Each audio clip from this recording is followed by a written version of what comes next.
Welcome to Sunil sir क्या ये YouTube channel. तो प्यारे साथियों, मैं हूँ सुनील सर।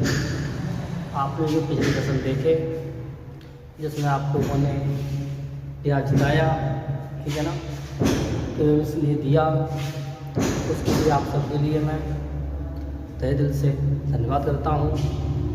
आज जो मैं आपके लिए चैप्टर पढ़ाने जा रहा हूँ वो अपना चैप्टर रहेगा नंबर सिस्टम संख्या पद्धति।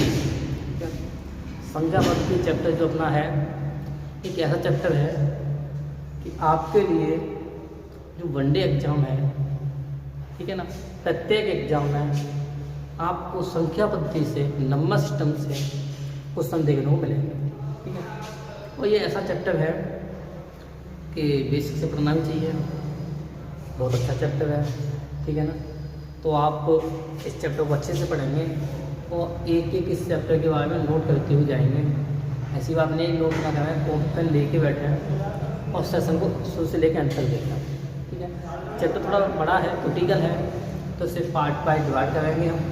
जैसे आपने देखा होगा पिछले सेशन में कि हमने औसत कराया है तुम्हारा, तो औसत 2 पार्ट डिवाइड किया है, अनुपात समानुपात 2 पार्ट डिवाइड किया है, ठीक है। जैसे जो चैप्टर बड़े हैं उन्हें 2 पार्ट डिवाइड कर देते हैं, जो चैप्टर छोटे हैं उन्हें 1 पार्ट में दे देते हैं आपके लिए, एक वीडियो में, ठीक है ना।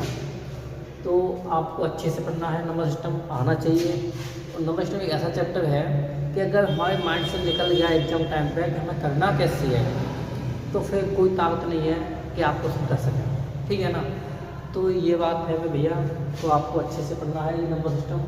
इसमें कुछ इम्पोर्टेंट फैक्ट हैं, वो मैं आपको समझाता हूँ और आप उन्हें लिखते भी जाएँ, मैं समझाता भी जाऊँगा। इसमें लिख दिया है कुछ महत्वपूर्ण तथ्य, सम इम्पोर्टेंट फैक्ट, ठीक है ना। कुछ महत्वपूर्ण तथ्य, सम इम्पोर्टेंट फैक्ट। बेटा फैक्ट की बात करूँगा, इसमें सबसे पहली बात आती है प्राकृतिक संख्याएँ। क्या बात आती है भैया? प्राकृतिक संख्याएँ। प्राकृतिक संख्याएँ क्या होती है? 1 से लेके अनंत तक, 1 से लेके अनंत तक जो संख्या होती हैं उन्हें प्राकृतिक संख्या कहते हैं। नंबर 2 नेक्स्ट स्टेप पे जाऊँ मैं, तो पूर्ण संख्या है। पूर्ण संख्याओं की बात करूँ तो 0 से लेके अनंत तक। अब यहाँ 2 स्टेप आपके कंप्लीट हो चुके हैं। नंबर 1 प्राकृतिक संख्या है। प्राकृतिक संख्या वो संख्या होती है 1 से अनंत तक। और पूर्ण संख्या होल नंबर उसे कहते हैं जो संख्या हमारी 0 से लेके अनंत तक होती हैं, ठीक है। अब बात आगे आती है भैया सम संख्या। सम संख्या का मतलब क्या होता है? वह संख्या जिसमें 2 का भाग जा सके, जिसमें 2 का डिवाइडेशन हो जाए, 2 का भाग पूरा पूरा चला जाए, उसी को सम संख्या कहते हैं। जैसे 0 है, 2 है, 4 है, 6 है, 8 है, 10, 12, तो जो संख्या है उनमें 2 का भाग पूरा पूरा चला जाएगा, उसी के लिए बोलते हैं सम संख्याएं। मैंने आगे लिख भी दिया, 2 से भाज्य संख्याएं होंगी हमारी सम संख्याएं, ठीक है। नेक्स्ट बात करूँ तो भैया जो है विषम संख्याएं। विषम संख्याएं कौन संख्या होती है? विषम संख्या बात नहीं होती, 2 से भाज्य नहीं होती है। जिन संख्या में 2 का भाग नहीं जाएगा वो हमारी होती है विषम संख्याएं, ठीक है। जैसे मैं 5 ले लूँ तो 5 में 2 का भाग नहीं जाएगा, 3 में 2 का भाग नहीं जाएगा, 7 में 2 का भाग नहीं जाएगा, 9 में 2 का भाग नहीं जाएगा, 11 में 2 का भाग नहीं जाएगा, 13 में 2 का भाग नहीं जाएगा, ठीक है ना। और 15 में 2 का भाग नहीं जाएगा। तो ये सब क्या होगी? हमारी विषम संख्याएं, ठीक है ना। सम संख्याएं समझ सकते हैं 2 से भाज्य होती है, सम संख्या होती है, विषम संख्याएं 2 से अभाज्य होती हैं, ठीक है ना। 2 का भाग नहीं जाता है, क्लियर, उन्हें हम बोलते हैं विषम संख्याएं। अब बात आती है अभाज्य संख्या। और अभाज्य संख्या क्या होती है? अभाज्य संख्या का मतलब क्या होता है? अभाज्य, भाज्य से अब तक समझ में आ रहा है हमारे कि भाज्य मतलब क्या है? डिवाइडेबल होती है, भाग जाना चाहिए।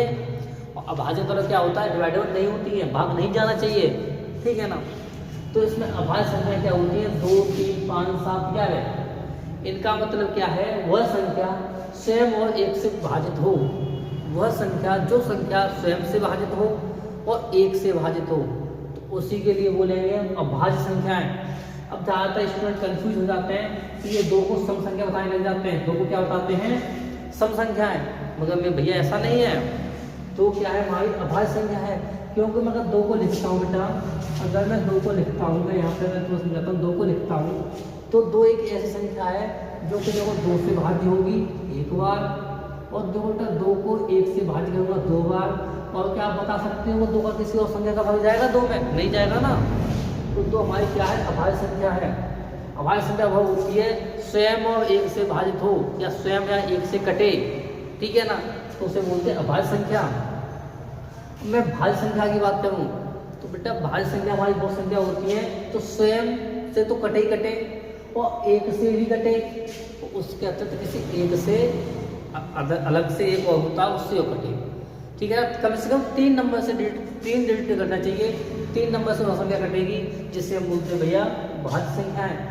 जैसे अगर मैंने यहाँ 4 ले लिया, ठीक है ना, अगर सपोज मैंने 4 ले लिया मेरे भाई, 4 अंक ले लिया मैंने, तो 4 क्या 4 से तो कटेगा एक बार, और बेटा 4 एक से कटेगा 4 बार, ठीक है ना।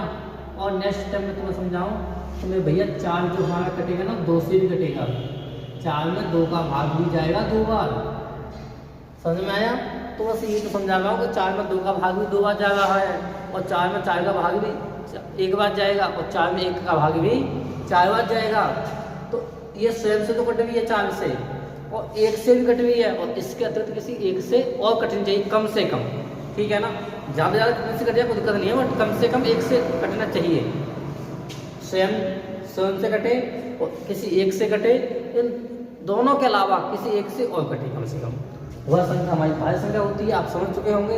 अगर 6 को ले लूँ मैं तो 6 में भैया 6 का भाग भी जाएगा 6 बार, 6 में 1 का भाग भी जाएगा 6 बार, और 6 में 2 का भाग भी जाएगा, 6 में 3 का भाग भी जाएगा, ठीक है। तो मैंने ये तो बताया है कि भाज्य संख्या वह संख्या होती है जो 1 से डिविजिबल हो, स्वयं से डिविजिबल हो, इसके अतिरिक्त किसी एक से और हो अलग से, ठीक है ना। तो वो संख्या हमारी भाज्य संख्या है, और उससे ज़्यादा हो तो कोई दिक्कत नहीं है, समस्या नहीं है, ठीक है ना। आगे बात करते हैं भैया पूर्णांक संख्या। पूर्णांक नंबर क्या होते हैं? पूर्णांक नंबर को मैं एक सिंपल वे समझाऊं तो पूर्णांक नंबर वह नंबर होते हैं जो माइनस से होते हैं, और फिर बीच में 0 होता है, तो आपके पास प्लस होते हैं। जैसे मैंने एक एग्जाम्पल तो समझाने के लिए लिखा भी था, -3 फिर -2, थोड़ा कम होता जा रहा है ना, फिर कोमा लगा दिया -1, उसके बाद क्या आएगा 0 तो आएगा मैं भैया, तो 0 लिख दिया। उसके बाद में 1 2 3, 1 के बाद 2 आएगा, 2 के बाद 3 आएगा, समझ में आया नहीं आया। तो ये क्या है बेटा, ऋण संख्या होती है कि 0 होता है फिर धन पूर्णांक होते हैं। क्लियर, नोट करते जाना, मैं बोल भी अच्छे से रहा हूँ, आप समझ सकते हैं। एक एक पॉइंट बहुत इंपॉर्टेंट फैक्टर है, ठीक है ना। आगे बात करता हूँ भैया, तो आगे क्या है, वास्तविक संख्याएं। वास्तविक संख्याएं, ठीक है ना। वास्तविक संख्या की बात करूँगा तो ऐसी संख्याएं जो वर्ग करके स्वतंत्र और धनात्मक हो जाएं। ऐसी संख्याएं जो वर्ग करके स्वतंत्र एवं धनात्मक हो जाएं, ठीक है। इसके लिए मैं एग्जांपल लेता हूं तो मैं समझाने के लिए, ठीक है ना। ऐसी संख्याएं जो वर्ग करके स्वतंत्र एवं धनात्मक हो जाएं। इसका मीन्स क्या है भैया, अगर मैं अंडर रूट में 5 लिख दूंगा, अगर मैंने अंडर रूट में 5 लिख दिया और इसके ऊपर मैंने वर्ग कर दिया, ये क्या कह रहा है, ऐसी संख्याएं जो वर्ग करके स्वतंत्र और धनात्मक हो जाएं, ठीक है ना, मुक्त हो जाए और धनात्मक ही हो जाए, ठीक है। तो क्या करूँगा मैं, अब 2 से क्या हो जाएगा भैया, ये रूट कट जाएगा, क्लियर। तो बाहर का निकल जाएगा 5, तो 5 क्या हो गया मेरा, स्वतंत्र हो गया और धनात्मक भी हो गया, ठीक है। मैं बस यही आपको समझाने की कोशिश कर रहा हूँ। वास्तविक संख्या वह संख्या होती है जो वर्ग करके स्वतंत्र एवं धनात्मक हो जाए, ठीक है, क्लियर। अब काल्पनिक संख्या की बात करूँगा। काल्पनिक संख्या वह नंबर होते हैं जो पूर्ण रूप से स्वतंत्र हों, जो क्या हो, पूर्ण रूप से स्वतंत्र हों, उन्हें क्या बोलते हैं, काल्पनिक संख्या बोलते हैं। अब देखो चैप्टर में अंदर एंट्री करते हैं हम, टाइप बाय क्वेश्चन करेंगे, अच्छे से करेंगे, आप बस समझते रहना, ठीक है ना, लिखते जाना, पढ़ते जाना, ठीक है। नोट प्रत्येक क्वेश्चन करना है आपके लिए, और सेशन पूरा देखना है, ठीक है।